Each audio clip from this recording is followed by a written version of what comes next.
बिस्मिल्लाहिर्रहमानिर्रहीम अस्सलाम वालेकुम नाज़रीन। आज मरियम नवाज़ साहिबा को M1 फील्ड रेफरेंस के अंदर जो बरी किया गया है उसने इंसाफ के निज़ाम के ऊपर सवालात उठा दिए हैं। अब या तो आज की अदालतें मैनेज हैं या 2016 के बाद की अदालतें मैनेज थी, या फिर उसी तरह से अदलिया को इन्फ्लुएंस किया गया है जैसे माजी के अंदर किया जाता रहा है।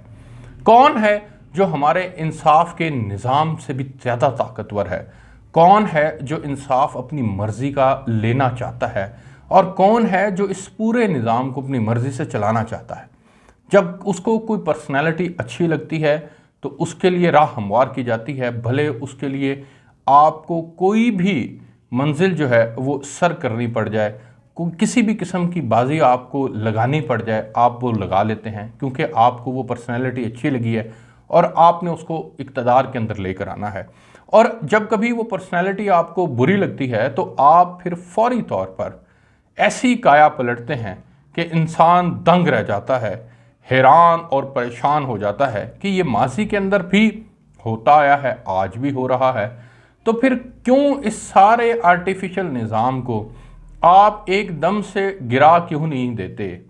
इसको क्यों आप इसी तरह से पंप करते रहेंगे और ये चलाते रहेंगे? आप क्यों इस निज़ाम को किसी और निज़ाम की शक्ल नहीं दे देते जिस निज़ाम में आपको सूटेबिलिटी है, जिसमें आप कंफर्टेबल हैं? बदकिस्मती से नाजरीन, जो आज मरियम नवाज़ साहिबा को बरी किया गया है, क्योंकि मरियम नवाज़ और उनकी पूरी जमात इसके ऊपर खुशियां मना रही है, मिठाइयाँ तकसीम कर रही है और बहुत ज़्यादा इसके ऊपर बाकायदा अपने रब का शुक्र भी अदा कर रहे हैं और उनको करना भी चाहिए।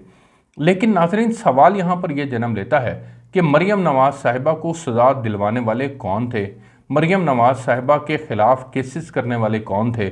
और वो कौन थे जिन्होंने उनकी मर्ज़ी मानते हुए फ़ैसला भी दे दिया और बदकिस्मती से वो फ़ैसला या उस वक्त गलत था या आज गलत है? उस वक्त के बेनिफिशरी इमरान खान थे जब ये फ़ैसले आए, और वो अदलिया के वक़ार के ऊपर, अदलिया के तहफ़्फ़ुज़ के ऊपर, अदलिया की सरबुलंदी के लिए और आज़ाद अदलिया के लिए बड़े खुश थे कि जी ये तमाम अदलिया जो है वो न्यूट्रल है, ये तमाम अदलिया वो फ़ैसले कर रही है जो आइन और कानून के मुताबिक हैं। आज इसी सारे मामले के बेनिफिशरी इमरान खान नहीं है, बल्कि कोई और उसका बेनिफिशरी है। मरियम नवाज़ उसकी बेनिफिशरी हैं या उस सिस्टम का बेनिफिशरी ये इत्तेहादी हुकूमत है।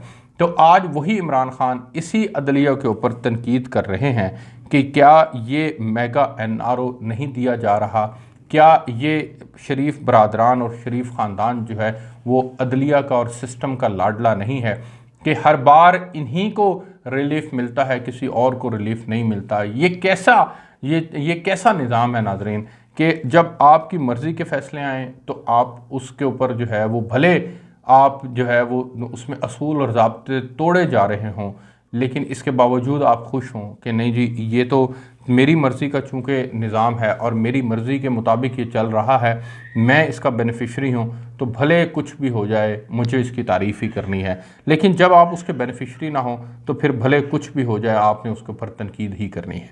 नाज़रीन, मरियम नवाज़ साहिबा को आज जब बरी किया गया तो जस्टिस आमिर फ़ारूक साहब ने सवाल किया। उन्होंने पूछा नायब प्रोसिक्यूटर से कि कोई एक सबूत तो बता दें कि नवाज शरीफ इन कंपनियों के ज़रिए इन जायदादों के मालिक हैं और मरियम का इन जायदादों से ताल्लुक़ है।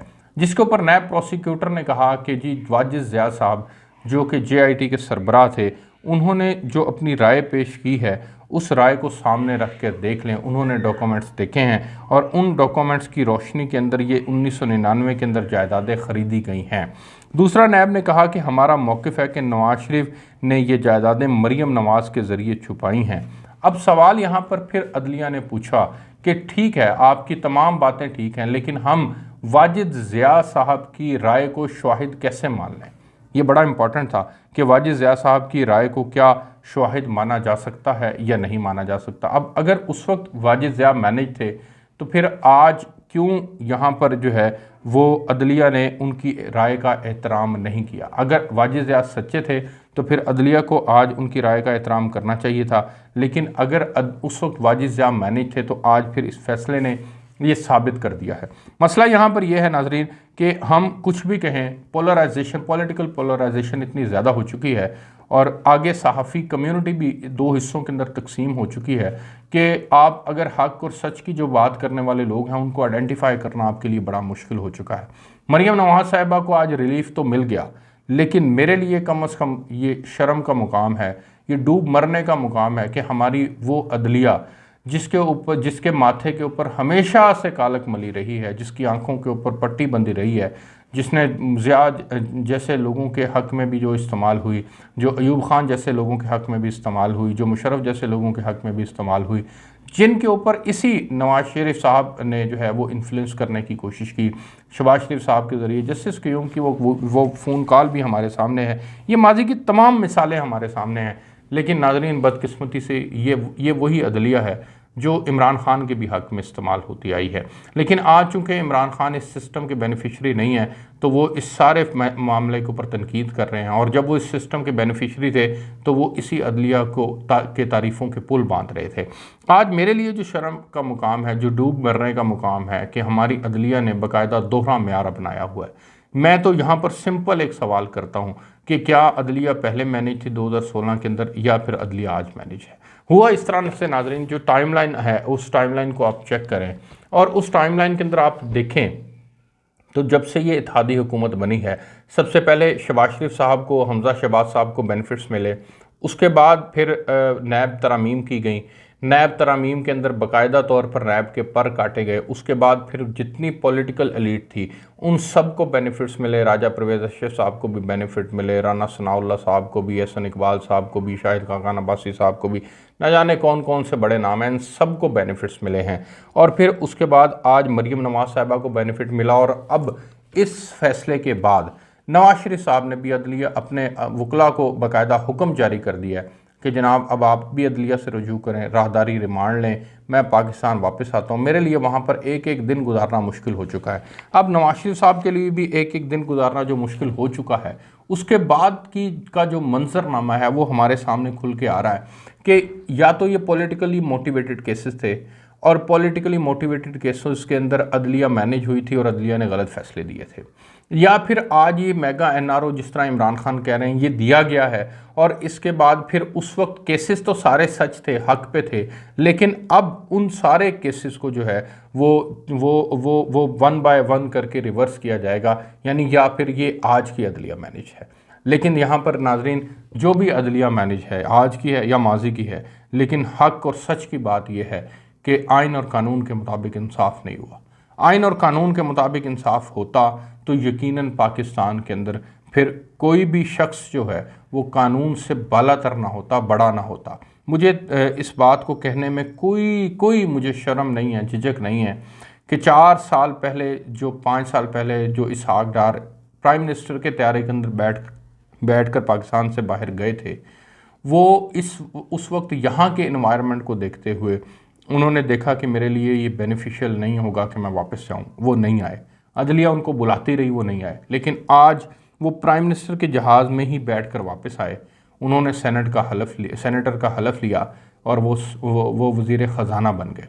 अब उनके इक़दामात पाकिस्तान के लिए कितने अच्छे होंगे, कितने बेहतर होंगे, ये तो आने वाला वक्त ही साबित करेगा। लेकिन नाज़रीन, इंसाफ जो है वो उसका दोहरा म्यार यहाँ पर खुलकर सामने आ गया। मैं फिर कह रहा हूँ कि ये तमाम बेनिफिट्स इसके अंदर इमरान खान हो, नवाज शरीफ साहब हो, शहबाज शरीफ साहब हो, जरदारी हो या कोई और हो, इन सब ने अदलिया को अपनी मर्ज़ी के मुताबिक इस्तेमाल किया है। वो अदारे पर्टिकुलरली नाजरीन मैं कहूँगा, जिन्होंने पाकिस्तान के अंदर अपनी मर्ज़ी का निज़ाम मुसल्लत करने के लिए अदलिया को ढाल के तौर पर इस्तेमाल किया है, उन्होंने भी पाकिस्तान के साथ ज़्यादती की है, जुल्म किया है, और इस जुल्म की कीमत किसी और को नहीं अदा करनी, इस जुल्म की कीमत पाकिस्तानी अवाम को अदा करनी है। ये लोग अपनी सीटों के ऊपर आज हैं, कल चले जाएंगे, लेकिन नाजरीन पाकिस्तान की आवाम सफ़र करती रहेगी। आज कहाँ है जनरल राहिल शरीफ, किसी को उसका नाम भी याद नहीं है। कहाँ है जनरल कियानी, कहाँ है जनरल मुशर्रफ, कहाँ गए ज़ियाउल हक, कहाँ गए ये तमाम लोग, माजी बन गए नाजरीन। साकिब निसार माजी बन गया नाजरीन। इसी तरह से भुट्टो साहब जो हैं वो माजी बन चुके, बेनज़ीर साहिबा माजी बन चुकी, नवाज शरीफ साहब भी एक दिन आएगा कि माजी बन जाएंगे। लेकिन नाजरीन जो सफ़र करेगा, इमरान खान भी माजी बन जाएंगे, जो सफ़र करेगा वो पाकिस्तान की अवाम सफ़र करेगी। वो उसको ना तो माशी तौर पर इस्तेहकाम दिया जा रहा है, ना पॉलिटिकली इसको इस्तेहकाम की तरफ ले जाया जा रहा है, और पाकिस्तानी अवाम जो है कि वो मुसलसल मसाइल की दलदल के अंदर फंसती चली जा रही है। वो दिन कब आएगा जब इस मुल्क की आवाम के मसाइल हल होंगे। और नाज़रीन, इंसाफ का जो निज़ाम है वो उसको अगर इस्लामिक तारीख़ से उठा के देखें तो सबसे ज़्यादा ज़ोर इस बात पर दिया गया है कि इंसाफ एक जैसा होना चाहिए। हजूर नबी करीम सल्लल्लाहु अलैहि वसल्लम की मिसाल हमारे सामने है, जब आप सल्लल्लाहु अलैहि वसल्लम ने फरमाया था कि अगर मेरी बेटी, जिसका मफहूम है मेरी बेटी फ़ातिमा जो है, वो भी अगर चोरी करेगी तो उसके भी हाथ काट दिए जाएंगे। तो नाजरीन, ये है एक्चुअल के अंदर इंसाफ। इंसाफ ये नहीं है कि बड़े का बच्चा जो है कुछ करे तो उसको माफ़ी है, छोटा कुछ करे तो वो जेलों के अंदर सड़ता है, उसकी ज़िंदगी बर्बाद हो जाती है। ये नहीं होना चाहिए। और इसको करने के अंदर ये तमाम बड़े, जितने बड़े हैं नाजरीन, वो अदलिया के अंदर बैठे बड़े हैं, वो इस्टेब्लिशमेंट के अंदर बैठे बड़े हैं, वो ब्यूरोक्रेसी के अंदर बैठे बड़े हैं, वो पुलिस ब्यूरोक्रेट हैं, वो बड़े हैं, या वो सियासतदान हैं, ये जितने भी पिलर्स हैं नाजरीन, ये तमाम के तमाम बराबर के हिस्सेदार हैं पाकिस्तान के इस निज़ाम को ख़त्म करने में, पाकिस्तान की तरक्की को दाव पे लगाने में। ये तमाम लोग इसके ज़िम्मेदार हैं। मरियम को आज बेनिफिट ज़रूर मिल गया, वो बरी ज़रूर हो गई। वो मेरा सवाल फिर यहाँ पर ये है कि या ये पॉलिटिकल मोटिवेटेड केसेस थे जो ख़त्म हुए हैं और बेनिफिट मिले हैं, तो अगर पॉलिटिकल मोटिवेटेड केसेस थे तो फिर उस वक्त अदलिया क्यों मैनेज हुई, या फिर हक और सच के ऊपर बनाए गए केसेस थे और आज अदलिया मैनेज हुई है। कुछ भी है नाजरीन, लेकिन ये पाकिस्तान के लिए ठीक नहीं है। इस तरह के मामलात होते रहेंगे तो नाजरीन यकीनी तौर पर जो है वो फिर पाकिस्तान मसाइल का शिकार ज़रूर रहेगा। हाँ, अगर आप रिवर्स करना चाहते हैं, आपको लगता है कि आपसे माजी के अंदर गलतियां हुई हैं, तो फिर खुदारा अब इन गलतियों को दोबारा मत दोहराइए। दोबारा कतन ऐसी गलती मत कीजिए जिसकी वजह से पाकिस्तान को नुकसान हो, पाकिस्तानियत को नुकसान हो। हम ये इस बात के दावेदार तो बहुत हैं कि हम मुहिब्बे वतन हैं, हम हुब्बुल वतनी के बाकायदा तौर पर सर्टिफिकेट भी बांटते हैं, लेकिन नाजरीन वो ये मुहिब्बे वतनी नहीं है, हुब्बुल वतनी नहीं है कि आप अपनी मर्ज़ी का इंसाफ लेते हैं, इंसाफ मर्ज़ी का लेते हैं। यकीनन उससे क्या होता है, उससे सिंपल एक चीज़ होती है कि पाकिस्तान के अदारे कमज़ोर होते हैं, वो डिलीवर नहीं कर पाते। मैं आपको यहाँ से रिपोर्ट कर रहा था, आपको फर्दर भी चीज़ें जो है रिपोर्ट करते रहेंगे। हमें इजाज़त दीजिए। अल्लाह हाफ़िज़।